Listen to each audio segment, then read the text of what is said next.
Bom dia, turminha, tudo bem? E aí, estão com a apostila em mãos para partirmos aí para essa unidade 4, unidade do artigo de opinião. É a última unidade aí da nossa apostila, né? Então, estamos na apostila 4, unidade 4. Olha, estamos em reta final, né, galerinha? Já já também com a nossa próxima e última prova, que daqui a pouco entramos na AV3. E aí, hoje vamos falar de artigo de opinião. Vamos descobrir o que é esse artigo de opinião? Então, peguem a apostila, né, façam aquelas anotações que vocês gostam de fazer, destaca o que tiver que destacar na apostila que vocês gostam também, tá bom? Então, vamos lá, ó. Artigo de opinião. É um tipo de texto dissertativo argumentativo, onde o autor apresenta seu ponto de vista sobre determinado tema e, por isso, recebe esse nome. Então, ele é um tipo de texto dissertativo argumentativo. Ele tem como um ponto central, né, o ponto de vista do autor, ou seja, é o autor que apresenta o seu ponto de vista mediante algum tema, a um assunto, né? Assunto esse na qual ele vai dissertar. A argumentação é o principal recurso retórico utilizado nos textos de opinião, que tem como características informar e persuadir o leitor sobre o assunto. Então, né, por ele ser um texto dissertativo argumentativo, ele tem um recurso de argumentar sobre determinado texto, né, com a finalidade de informar e persuadir o leitor sobre este tema, sobre o assunto abordado no texto. Geralmente, os artigos de opinião são vinculados aos meios de comunicação de massa, como televisão, rádio, jornais e revistas, e abordam temas da atualidade. Aqui nós temos as características do artigo de opinião. Olha aqui, ó, temos vários, fiz uma listinha aqui para vocês, ó. Vamos à primeira. Texto escrito em primeira e terceira pessoa, né? Então, apesar dele ser um artigo de opinião, ele pode estar escrito tanto em primeira quanto em terceira. O uso de argumentação e persuasão, até porque, por ser um texto argumentativo, ele tem essa finalidade, né, de persuadir o leitor. Geralmente são assinados pelo leitor. Produções vinculadas nos meios de comunicação, como jornal, revista, internet, né? Possuem uma linguagem simples, objetiva e subjetiva. Abordam temas da atualidade. Possuem títulos polêmicos e provocativos. E contém verbos no presente e no imperativo. Então, assim, são características, né, fixas deste tipo de texto, que a gente chama de artigo de opinião. Aqui nós temos a estrutura, né, a estrutura do artigo. Geralmente, os artigos de opinião seguem o padrão da estrutura dos textos dissertativos e argumentativos. E que estrutura é essa? Vamos lá, ó. O padrão do dissertativo e argumentativo, que é, né, o texto dissertativo, texto esse trabalhado em proposta de redação para o Enem, né, que vocês daqui a pouco já vão começar a praticar, até porque vocês estão entrando no 9º ano, né, todos aqui, tenho certeza, passarão direto, e ano que vem, né, vão trabalhar essa ideia de dissertação para adentrarem o ensino médio prontos e habilitados, né, para fazer uma boa redação no Enem. E aí, essa redação praticada, né, que a gente tem muito em concurso público, né, nas universidades, são esses textos dissertativos. E tem essa proposta, ó, introdução, desenvolvimento e conclusão. Então, no artigo de opinião, ele segue essa estrutura. Por ele ser um texto dissertativo argumentativo, ele segue essa estrutura. Então, vamos lá. Na introdução, é uma exposição, apresentação do tema que será discorrido durante o artigo. Então, nesse primeiro tópico, nessa introdução, você vai ter a exposição do assunto, né? Do que se trata o tema, ok? No desenvolvimento, é a interpretação. Momento em que a opinião e a argumentação são os principais recursos utilizados. Então, ali, né, no meio do texto, é onde você vai se deparar com o momento onde ele vai dar a opinião dele, onde ele vai argumentar sobre o assunto trabalhado. E a conclusão é a opinião central dele. É a finalização do artigo com a apresentação de ideias para solucionar os problemas sobre o tema proposto. Então, ali é o desfecho, né, onde ele vai propor onde ele vai apresentar as soluções do tema que ele trabalhou, o tema que é apresentado pela proposta do autor, ok? Então, isso aí é uma estrutura fixa do nosso artigo de opinião. Introdução, desenvolvimento e conclusão. Isso aqui eu tirei da apostila de vocês podem marcar, né, destacar, fazer estrelinha, ou usar apenas o marca-texto. Para quem não sabe, está lá na página 89. Vou colocar aqui, ó, página 89. É onde se encontra, não ficou feio, né? Página 89, vamos apagar, fazer de novo, uma coisa decente, professora. Vamos lá. Que essa canetinha aqui, não, 8 e o 9, 89. Então, tá lá. O artigo de opinião é um gênero argumentativo, geralmente publicado em jornais e revistas. É escrito com o objetivo de apresentar o posicionamento de uma ou mais pessoas a respeito de um assunto socialmente relevante e controverso, para convencer o leitor das ideias nele defendidas. O articulista emprega seus recursos argumentativos que comprovam a tese sobre o tema abordado. Então, no artigo de opinião, né, a finalidade dele, a proposta é convencer o leitor. Com isso, né, o autor ele vai trabalhar os argumentos dentro do tema proposto do assunto do texto, né? Então, o tema abordado, ele vai usar alguns argumentos, ele vai usar esses argumentos como recursos para convencer o leitor daquele determinado assunto, ok? E pode ser publicado em jornais, revistas, sites de internet, né, televisão, ok? Aqui eu trouxe para vocês alguns exemplos de artigo de opinião. E aí é que, né, a gente vai começar observando esses detalhes, né, esses detalhes na qual apresenta a estrutura, na qual tem as características, porque aí a gente consegue trabalhar melhor, né, fazer exercícios, observar o texto, olhar para ele, saber que ele pertence a esse gênero textual. Então, isso aqui é muito importante. Então, eu tenho aqui, ó, o título: Protestos Black Lives Matter e outras manifestações contra o racismo sistêmico e a brutalidade policial. Esse é o título. Aí ele trouxe como tema racismo e violência policial. Então, vamos ao texto. Como líderes africanos nas Nações Unidas, as últimas semanas de protestos pelo assassinato de George Floyd sob custódia policial deixaram-nos indignados com a injustiça da prática do racismo, que continua difundida em nosso país anfitrião e em todo o mundo. Jamais haverá palavras para descrever o profundo trauma e o sofrimento intergeracional que resultaram na injustiça racial, perpetrada ao longo dos séculos, particularmente contra pessoas de ascendência africana. Apenas condenar expressões e atos de racismo não é suficiente. O secretário-geral das Nações Unidas, Antônio Guterres, afirmou que precisamos alçar a voz contra todas as expressões de racismo e casos de comportamento racista. Após o assassinato do Sr. George Floyd e o grito Black Lives Matter, vidas de pessoas negras importam, que ecoou nos Estados Unidos e em todo o mundo é mais do que um slogan. Realmente, eles não são apenas importantes, mas são essenciais para o cumprimento de nossa dignidade humana comum. É um trecho do artigo de opinião assinado por vários altos funcionários africanos da Organização das Nações Unidas, publicado na ONU News em 15 de 6 de 2020. Então, assim, vamos observar, né, que nesse artigo a gente tem o quê?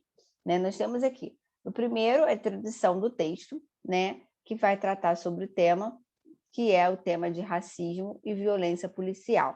Então, nesse primeiro parágrafo aqui, ele já nos demarca do que se trata o texto, né? Ele vai falando aqui do racismo, ó. Sob a custódia policial, deixaram-nos indignados, tá vendo? Primeira pessoa, plural, né? Deixaram-nos indignados com a justiça da prática do racismo, que continua difundida em nosso país anfitrião. Então, já demarca aí o uso da primeira pessoa no plural, ele generaliza, né? Que deixa, e vai falando que vê a ideia da prática da justiça do racismo. Então, aqui a gente já observa isso. No segundo e no terceiro parágrafo, olha, aqui, vamos trabalhar o segundo parágrafo, né, que ele fala: jamais haverá palavras para descrever o futuro, o profundo trauma e o sofrimento intergeracional que resultaram da injustiça racial perpetrada ao longo dos séculos, particularmente contra pessoas de ascendência africana. Apenas condenar expressões e atos de racismo não é suficiente. Então, aqui ele já fala, né, que está indignado sobre essa ideia do racismo, né, e também que é de geração para geração, ok? Aqui já no terceiro, ele já está finalizando, já usando, né, até frases, ó. Precisamos alçar a voz contra todas as expressões de racismo e casos de comportamento racista. Esse aqui foi o secretário-geral das Nações Unidas que falou. Aí por que ele fala isso? Ó? Após o assassinato do senhor George, houve-se um grito, né, de vidas de pessoas negras importam, que ecoou nos Estados Unidos e em todo o mundo. É mais do que os Lula. Realmente, eles não são apenas importantes, mas são essenciais para o cumprimento de nossa dignidade humana. Então, aqui ele já dá a opinião dele, né? Então ele finaliza aí a conclusão, dando a opinião. Ok? Vamos ver outro? Vamos trabalhar outro texto, porque aí, né, vocês vão conseguir ver com um olhar diferenciado. O título é A Arte, e tem como tema arte, tá? Assim, a arte engloba arquitetura, cinema, dança, desenho, escultura, fotografia, literatura, música, pintura, poesia. Hoje em dia, em pleno século XXI, até mesmo a televisão, a moda, a publicidade e os videojogos são por muitos considerados como manifestações artísticas. Segundo René Gurger, a arte e o homem são indissociáveis. Não há arte sem homem, muito menos homem sem arte. O ser isolado ou a civilização que não chega à arte estão ameaçados por uma secreta asfixia espiritual, por uma turbação moral. Para a Unesco, a arte é chave para formar gerações capazes de reinventar o mundo, para reinventar o mundo herdado. Ela reforça a vitalidade das identidades culturais e promove relação com outras comunidades. A arte é a capacidade humana de criação, é a expressão ou aplicação de habilidades criativas e a imaginação para criar obras que são apreciadas, principalmente por sua beleza, intelecto ou poder emocional. Seus resultados são obtidos por distintos meios: a arte de cozinhar, de pintar quadros, de grafitar, as artes plásticas, a arte de compor poemas e partituras musicais, a gravura, a impressão de livros e até mesmo atrelados a conceitos mais severos, meios hoje em dia causadores de grande repulsa social, como a caça e a guerra, podem ser considerados como arte. O ser humano e a arte estão rigorosamente conectados. A arte liberta, e atualmente a arte de viver cada vez mais se faz indispensável para a emancipação humana.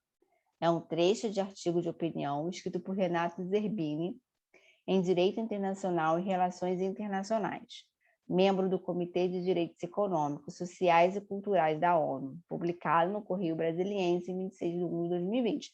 Então, vocês podem perceber que já nesse aqui, né, nesse artigo, ele não é trabalhado a primeira pessoa, ele já é trabalhado a terceira pessoa. Eu trouxe para vocês poderem perceber que não necessariamente, né, como está mostrando nas características, né, do gênero que nós vimos aqui no início do slide, ó, vou voltar aqui, ó.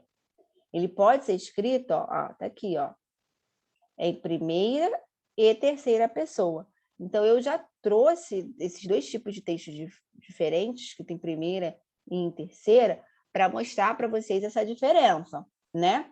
Mas aqui a gente acaba percebendo que ele usa como argumento, né, todas as maneiras, né, todas as maneiras que vemos da arte. Então, ele vem trazendo essa discussão sobre arte. Inclusive, né, essa fala do René Gurger, que a arte e o homem são indissociáveis, ou seja, eles são inseparáveis, né? Não há arte sem homem, muito menos homem sem arte. Então, ele trabalha, né? Ele traz dentro do texto tudo sobre arte, né? Fazendo várias comparações, reforçando várias coisas. Inclusive aqui ele fala, ó, ela reforça a vitalidade das identidades culturais e promove a relação com outras comunidades. Ele vem falando, né? Então ele vai, isso ele está dizendo desde o início, né? A arte liberta, e atualmente a arte de viver cada vez mais se faz indispensável para a emancipação humana. Então aqui ele dá a opinião dele, né? Lá, coisa que aqui na primeira ele trouxe de fora, aqui no final ele finaliza dando a sua opinião, falando em terceira pessoa, mas está falando aqui no finalzinho do texto. Vamos ver um outro? Esse outro traz como tema a educação em tempos de Covid-19. Esse é o tema. Aí nós temos aqui, ó, é o título, aí temos como tema educação e pandemia. Possivelmente, aqui no Brasil, a melhor solução para os alunos das redes públicas de ensino consistirá no uso de conteúdos transmitidos por meio dos celulares com internet. Exemplo dessa situação vem do estado de São Paulo, no qual a Secretaria de Educação negocia com as operadoras o patrocínio para bancar a conexão de Wi-Fi dos alunos que tenham ao menos um smartphone. Esse período vai exigir dos gestores que pensem fora da caixa. No meu ponto de vista, essa será a oportunidade para repensar o papel da escola e dos pais na vida escolar dos estudantes. Os pais, sobrecarregados pelos diferentes afazeres, estão cada vez mais terceirizando para a escola o seu dever de educar, na contramão do que apregou o artigo 205 da Constituição Federal, que afirma que educar é o dever do Estado e das famílias. Em uma de suas homílias, o Papa Francisco afirmou em tom preocupado: chegou a hora de os pais e as mães voltarem do seu exílio e recuperarem a sua função educativa. Oremos para que o Senhor conceda aos pais esta graça, a de não se autoexilarem da educação dos filhos. Outro aspecto que podemos tirar como lição é preciso estudar como usar as novas tecnologias em harmonia com as aulas presenciais e como estabelecer um equilíbrio entre o ensino presencial e o ensino virtual. Hoje, enfrentamos em nosso país árdua discussão sobre o uso do ensino mediado por tecnologias. Talvez esse período nos ensine que ambas as modalidades podem conviver em harmonia em prol de um projeto pedagógico que atenda às necessidades de uma educação voltada para o século XXI. O não enfrentamento da questão talvez nos remeta à situação atual, no que se refere às enormes desigualdades de acesso entre escolas públicas e particulares. Esse é um trecho do artigo de opinião escrito por Mozart Neves Ramos, professor do Instituto de Estudos Avançados da USP de Ribeirão Preto, publicado no Correio Brasiliense em 2 de 4 de 2020. Esse artigo ele também aborda, né, a primeira pessoa. Em vários momentos aqui do texto, ele demarca isso. Então, ele começa introduzindo, né, falando exatamente da educação, sendo essa educação, né, que ele começa a falar com relação à internet. Aí ele dá o ponto de vista dele, olha, ele começa até o parágrafo falando no meu ponto de vista, né? Aí ele dá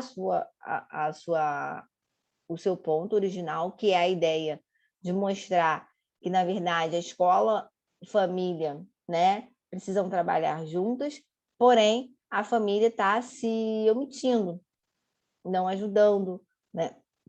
Ou seja, ele usa até um exemplo do Papa Francisco, que uma das homilhas dele usou esse trecho. Chegou a hora de os pais e as mães voltarem do seu exílio e recuperar a sua função educativa.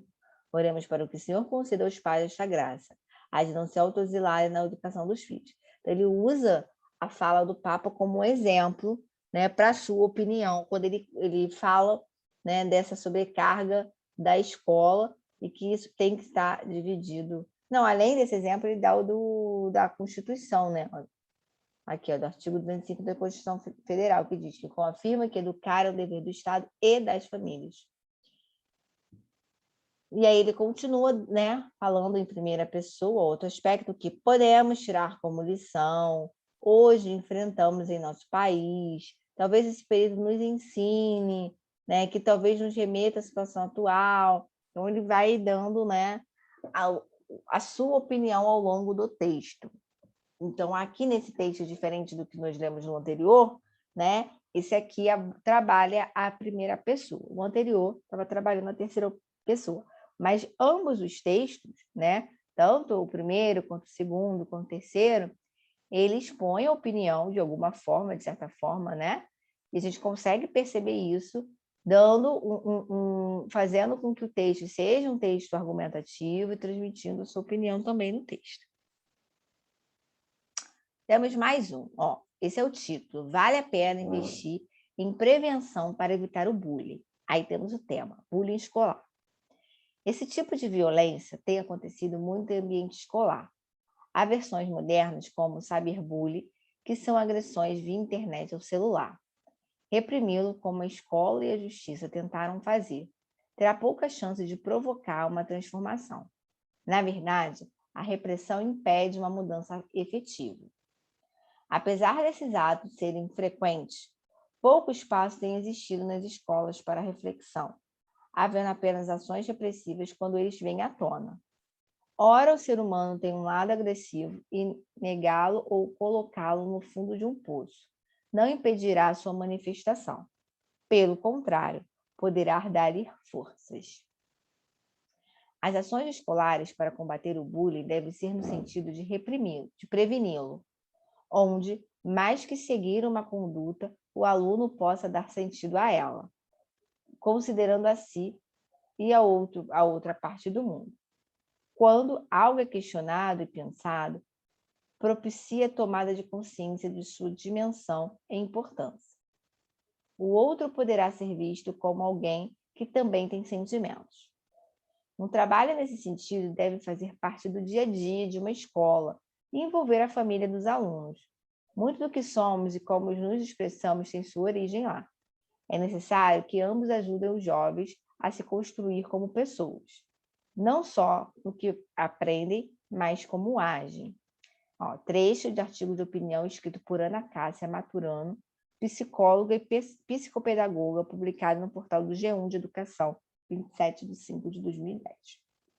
Então, aqui, né, a gente já trabalha um texto de bullying, na qual você vê também a ideia da terceira pessoa, ok? Aqui ela vai falando, ó o que ela fala aqui no primeiro parágrafo. Ó, na verdade, a repressão impede uma mudança efetiva, mas ela não usa a primeira pessoa, mas ela dá a opinião dela. Ó, apesar desses atos serem frequentes, tá vendo? Ora, o ser humano tem um lado agressivo e negá-lo ou colocá-lo no fundo de um poço não impedirá a sua manifestação. Ela está dando a opinião dela, mas ela não está exercendo essa opinião em primeira pessoa. Deu para entender? Vocês conseguiram observar através desses textos, né? Que todos eles trabalham com uma opinião, seja direta, seja indireta, né? Seja em primeira pessoa, seja em terceira pessoa, ok? Todos eles dando, né, as justificativas, os argumentos em cima dos temas. Então, finalizamos a aula aqui, pessoal, nossa aulinha de artigo de opinião, a primeira, terão outras. Vou deixar essas páginas aqui, ó, para vocês fazerem, ó, páginas 84 até 89, vamos ler o texto, praticar a interpretação do texto, e eu voltarei na próxima aula, efetuando a correção. Combinado? Combinado. Então, aguardo vocês na próxima aula. Um grande beijo e até a próxima. Tchauzinho!